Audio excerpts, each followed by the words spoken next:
transition from whatever field that you're in to health informatics.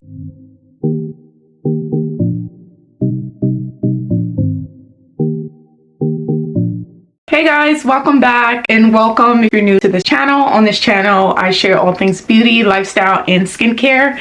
And in today's video, I'm going to be sharing how to transition from whatever field that you're in to health informatics with no health informatics background. Before we jump in, if you're wondering what health informatics is, I got you covered. And I'll just give you a very broad definition of what health informatics is, and then I'll go into details of what the job duties are and what the job entails. Health informatics or clinical informatics, I'm going to refer to both when I speak, so it's the same thing. Don't get confused. Health is in healthcare, clinical is in a clinical setting. Clinical informatics is a huge field that bridges healthcare and information technology. So you have technology and you have healthcare, and the two combine, and as a health informaticist, you are someone that deliver information about the technology to the people that are providing care to the patients. Simply said. If you don't know, I successfully transitioned to health informatics last year. I just made a year in my position, and I absolutely love the field. There are some things that I'm like, I'm not really too crazy about it, but just a little background. Sometime a year and a half ago, I had no idea what health informatics was, and I had to do my research, and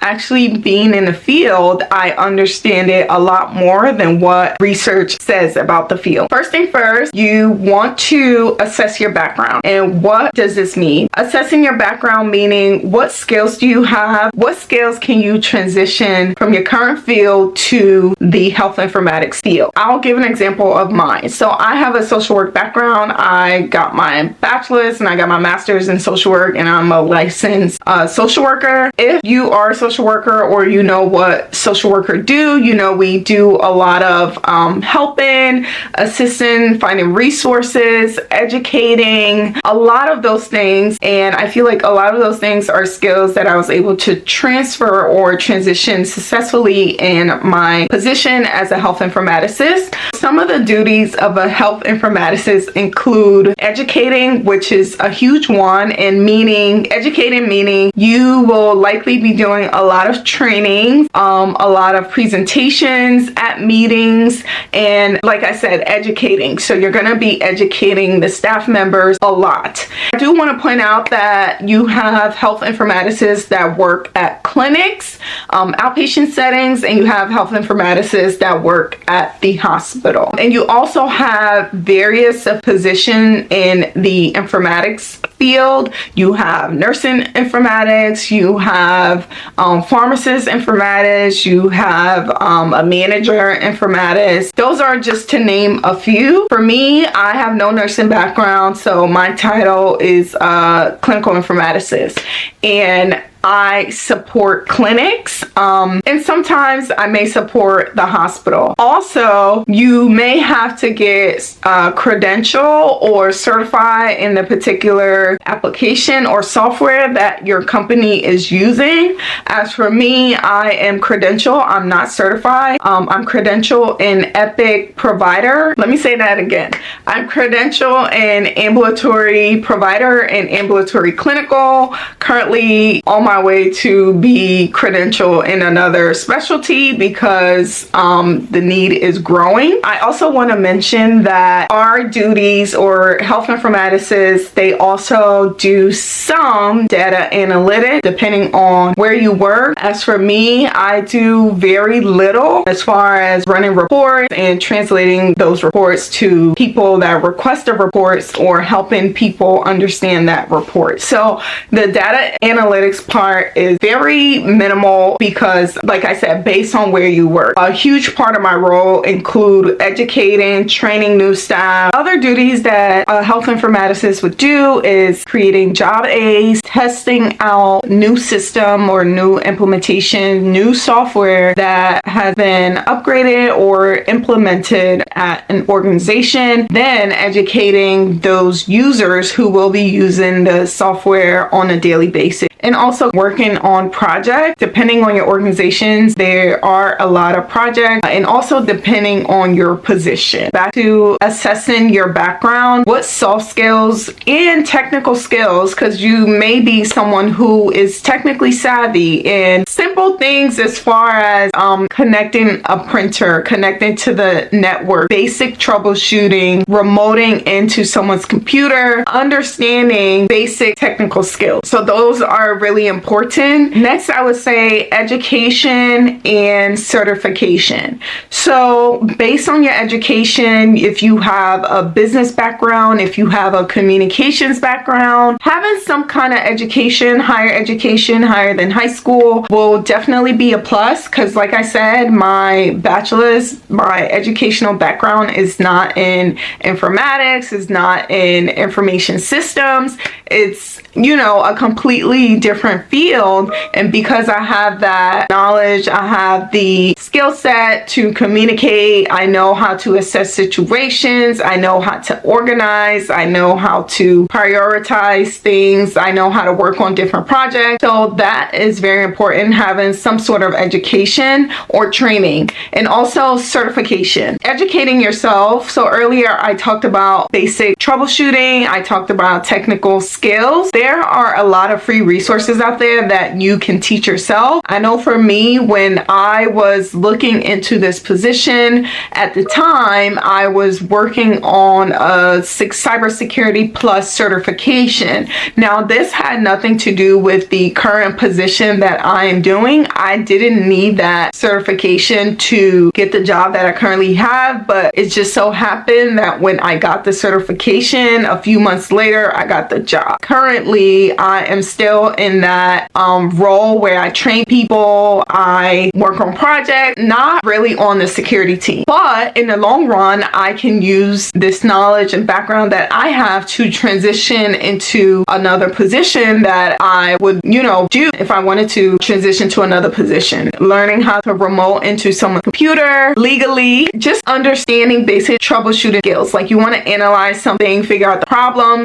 solving skills is really huge in this field. And sometimes it's some problems that's not even your role, but somehow you end up helping. So next is networking. It's really, really important to network with professionals or coworkers, people in the organization, people that you don't know may be watching. You don't know who's watching, and you don't know who knows your name or heard of your name. So it's very important. Engage, communicate, say hello. As for me, I think that helped me a lot, because I'm at work, I'm a really, I wouldn't say bubbly, but I'm really friendly. I say good morning to almost everyone. I say hi. I'm very good at remembering familiar faces and speaking to people.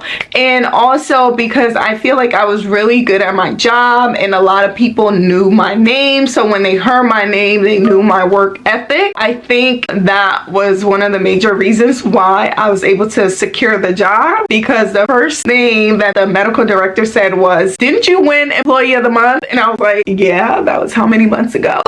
But yeah, so networking, being good and great at your current job, so that way when you try to transition at your current company, you have some advances over the other candidate. And then at that time, I had one Employee of the Month, and the organization I work at, when you win Employee of the Month, they put your picture everywhere in the hospital. They put the video of you on screen. They do this huge surprise and get you, and you're looking all awkward. But that was like everywhere in the hospital for like a month. You never know who knows who, and I feel like nowadays it's all about who you know. Okay, good people know people. Also, I forgot to mention, as far as education, so if you have that experience of a certain software that you worked with before, that I feel like that is a leverage, and I had that as well. I've already used the system prior to my current organization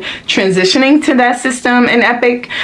So I have a lot of knowledge about Epic prior to transitioning to this new position. Next, I would say gaining practical experience. Pretty much that means looking for opportunities, volunteering, talking to people that are in the position to get some kind of knowledge or background of what they actually do. Even volunteer 30 minutes of your lunch to ask someone, be with that person. Hey, I know you do this and I'm not really sure what a health informatics is, what the job entails. Can I spend 30 minutes with you? Can you, tell me about your day-to-day, what you do, what the job looks like, because I'm interested.